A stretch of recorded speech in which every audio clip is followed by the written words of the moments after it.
आदमपुर थाना क्षेत्र के महमूदगंज मार्ग पर बुधवार को तेज रफ्तार दो बाइक सवारों की आमने सामने जोरदार भिड़ंत हो गई। इस जबरदस्त टक्कर में दोनों बाइक सवार घिसटते हुए दूर जा गिरे।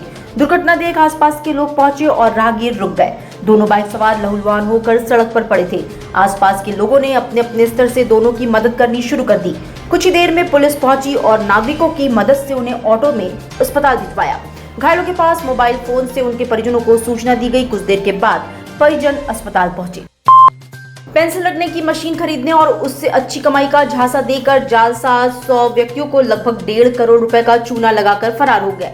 बुधवार को इस मामले को लेकर पीड़ित जिला मुख्यालय पर आईपीएस अमित कुमार से मिले। एसीपी ने मामले की जांच भेलूपुर एसीपी को भेज दी है। दी सेंट्रल बार एसोसिएशन के उपाध्यक्ष देवेंद्र सिंह परमार ने पीड़ितों को लेकर डीसीपी अमित कुमार से मिले। पीड़ितों ने तारानगर चित्तपुर के उत्तम प्रसाद गुप्ता सहित अन्य से पुलिस अधिकारी ने जालसाज के खिलाफ कार्रवाई की गुहार लगाई।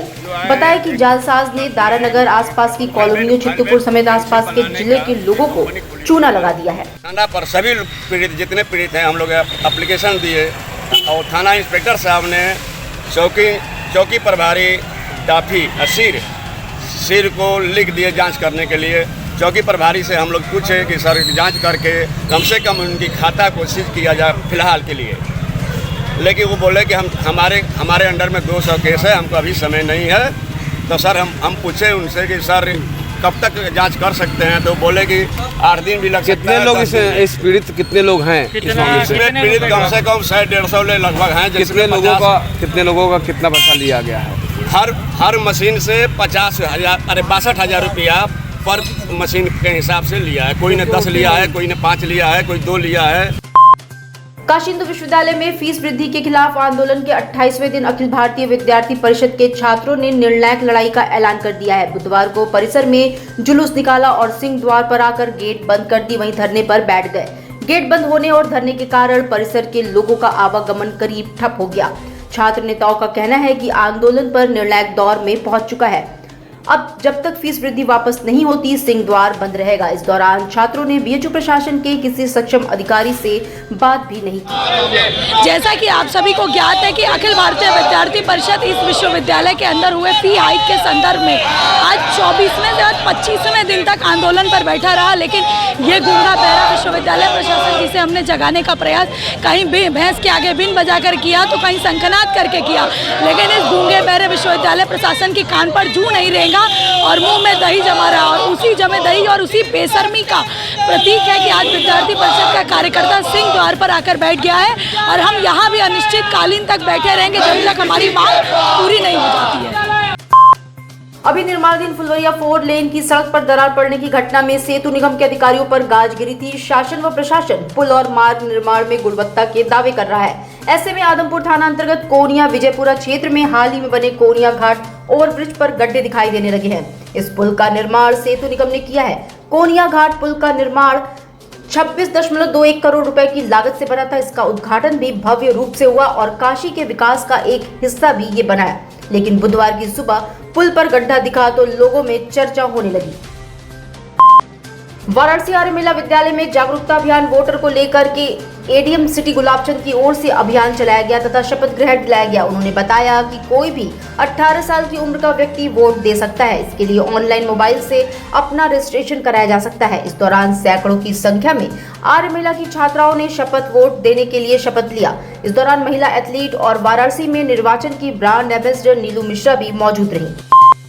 जिलाधिकारी एस राजलिंगम ने आज काशी विद्यापीठ के विपणन शाखा पर धान खरीद केंद्र का निरीक्षण किया। केंद्र प्रभारी कविता शुक्ला को निर्देशित करते हुए कहा कि किसानों के लिए शुद्ध पेयजल, बैठने की व्यवस्था तथा शौचालय की व्यवस्था सुनिश्चित कराएं। धान खरीद केंद्र पर जिला खाद्य विपणन अधिकारी सुनील भारती ने जनपद में धान खरीद केंद्रों पर राइस मिलों की जानकारी ली। विपणन अधिकारी ने बताया कि 38 धान खरीद केंद्र कार्यरत है तथा 4 राइस मिले फंक्शनल है।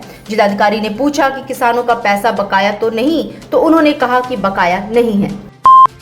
जिलाधिकारी एस राजलिंगम ने मंगलवार को विकास भवन में निकाय चुनाव की तैयारियों की समीक्षा की। उन्होंने मतदाता सूची पुनरीक्षण को लेकर बीएलओ के कार्यों के बारे में संबंधित अधिकारियों से जानकारी ली। बीएलओ के कार्यों की नियमित समीक्षा करने का निर्देश दिया। लापरवाही पर संबंधित के खिलाफ कार्रवाई के निर्देश भी दिए। गुजरात के मोरबी पुल हादसे की तस्वीर अभी तक लोगों के जहन से उतर नहीं पाई, तो अब भी वहीं देश भर के तमाम ध्वस्त हुए पुलों की तस्वीर सामने आने लगी। ऐसा ही नजारा वाराणसी में भी एक पुल का है। यहाँ ध्वस्त पुल से ग्रामीण आने जाने के लिए मजबूर है और हादसे को दावत देते नजर आ रहे हैं। ये तस्वीर वाराणसी के दनियालपुर गांव का है, जहां वरुणा नदी को पार करने के लिए ग्रामीणों ने खुद से पुल बना रखा है। ये ध्वस्त होने के साथ बेहद खतरनाक हो गया, लेकिन उसके बावजूद लोग इससे आते जाते नजर आ रहे हैं। ये पुल बड़े हादसे को कहीं न कहीं दावत दे रहा है। कौन से गांव को ये पुल जोड़ता है और क्या? दानियालपुर फ्लोरिया गेट नंबर 5 फ्लोरिया और फिर कोटमा रोड होने और कोई रास्ता नहीं है। कितने लोग करीब उस गांव में रहते हैं? इसमें तो वोटर करीब 4000 के ऊपर होंगे। इतने खतरनाक पुल है, आप लोग आ जा रहे हैं, कभी मजबूरी है तो? और कोई रास्ता नहीं हम लोगों के पास, कोई साधन नहीं है, मजबूरी है। तो अगल बगल कोई पुल नहीं है क्या? है 6-7 किलोमीटर दूर पड़ता है पिछौर पुल होकर आना विधायक यहाँ पे कौन है, कौन सा विधायक? अनिल राजभर, शिवपुर विधानसभा है। कभी आप लोगों ने शिकायत की है उनसे? बहुत शिकायत किया है, सांसद जी से, विधायक जी से, सबसे कह चुका हम लोगों ने, कोई फर्क नहीं पड़ने वाला नहीं। जान हथेली पे आप लोग लेकर क्या करें, मजबूरी क्या करें, कोई रास्ता नहीं हम लोगों के पास है। इन लोग सबसे शिकायत कर चुके हैं, सबसे कह चुके हैं।